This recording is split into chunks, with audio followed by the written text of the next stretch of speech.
Hello guys, বেরিয়ে পড়েছিলাম আজকে আমরা চারজনে মিলে একসাথে। এই যে শায়নের জন্য কেক নিতে এসেছিলাম করিমসে। এবার কেক কাটার পর্ব। কেক কাটছে, ঘুতলাকে ডাকছে কিন্তু ঘুতলা আসবে না, ও একা একাই কাটলো লাস্ট পর্যন্ত। কেক কাটছে, তার মাঝখানে হাসি ঠাট্টা চলছে। ভয়েসটা কেটে দিয়েছি, আমার ফার্স্ট মিনি ব্লগ। ওর মা বলছে আমাকে খাওয়ানোর কথা, তা ওর মাকেই আগে খাইয়েছে।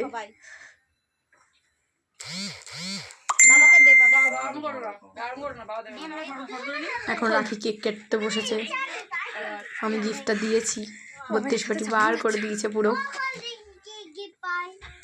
সবাই গিফট দেখার জন্য, খোলার জন্য ভীষণ এক্সাইটেড। কি দিয়েছি গিফট আপাতত খুলছে। খুলুক, খোলা হয়ে গেছে।